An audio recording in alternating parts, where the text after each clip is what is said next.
Une fois que la réunion est lancée, on peut configurer plusieurs autres choses. Dans l'onglet Plus, on va voir un onglet Sécurité. Dans l'onglet Sécurité, on retrouve des éléments intéressants. Verrouiller la réunion permet de bloquer la réunion à tous les autres participants si on a l'entièreté de notre classe. Personnellement, je ne le coche pas. Activer la salle d'attente, bien sûr, est nécessaire pour permettre de filtrer les participants qui arrivent. Masquer toutes les photos de profil peut être très pratique dans le cas où des élèves se seraient connectés à Zoom avec un compte personnel et auraient des photos de profil inappropriées.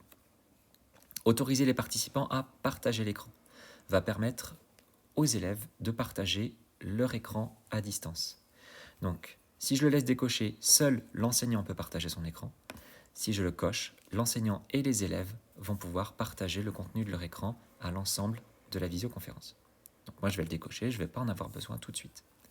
Discuter avec, alors, c'est l'onglet Conversation, où on a un petit chat qui est intégré à la visioconférence. Donc, dans le cadre d'une classe, je vous conseille soit Hôte seulement, dans ce cas-là, les élèves pourront vous envoyer des messages, mais ne pourront pas s'envoyer des messages entre eux sans que vous le voyiez.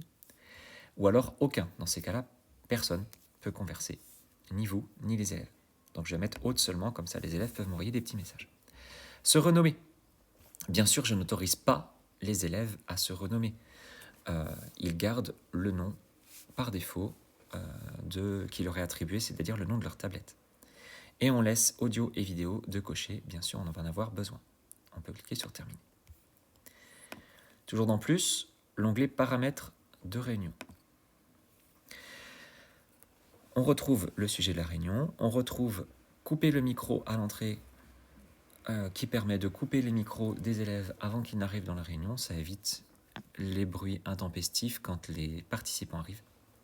Lire le son d'accès de départ, alors j'aime bien le cocher. Moi, ça me permet d'avoir une petite cloche, une petite notification sonore qui me dit un élève est arrivé, un élève est reparti. Toujours afficher les commandes de réunion, très pratique. Là aussi, je le laisse cocher en vert, ce qui me permet d'avoir toujours ces éléments en haut et ainsi de pouvoir contrôler l'audio et la vidéo très vite. Retoucher mon apparence, petite coquetterie. Sous-titrage codé ne fonctionne pas, en tout cas en France. Afficher le nom lorsque les participants rejoignent, oui, nécessaire. Afficher les participants sans vidéo, également intéressant. Afficher la vignette, va avoir des petites vignettes d'élèves. Et afficher mon heure de connexion, à vous de voir. On peut cliquer sur Terminer. Toujours dans l'onglet Plus, on retrouve arrière-plan et filtre. Et ici, on va pouvoir configurer l'arrière-plan que l'on souhaite. Alors, ça ne fonctionne pas sur toutes les tablettes. Ici, j'ai donc un arrière-plan vendéen, c'est magnifique, c'est parfait. Ou alors, je peux me transporter dans un amphithéâtre. Et donc, ça masque, vous voyez, automatiquement ce qu'il y a derrière moi.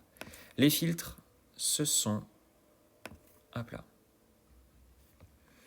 des éléments qui vont se rajouter, voilà, tout autour de moi et qui vont modifier l'apparence de ma visioconférence. Ou alors mon apparence. Ok, donc on peut toujours faire court avec un masque, c'est absolument possible. Donc il est probable que vous puissiez vous amuser, pourquoi pas, avec ça. Ok.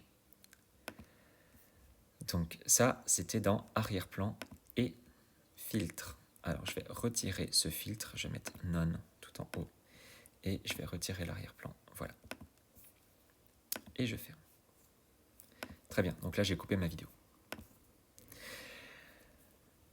Et vous avez donc ainsi les paramètres les plus utiles. Sécurité, paramètres de réunion, et puis arrière-plan et filtre.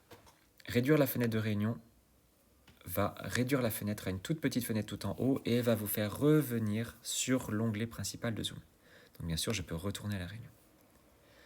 Dans l'onglet participants, donc là pour le moment, je n'ai aucun participant à ma réunion. Nous allons en inviter un. Voilà. Hop.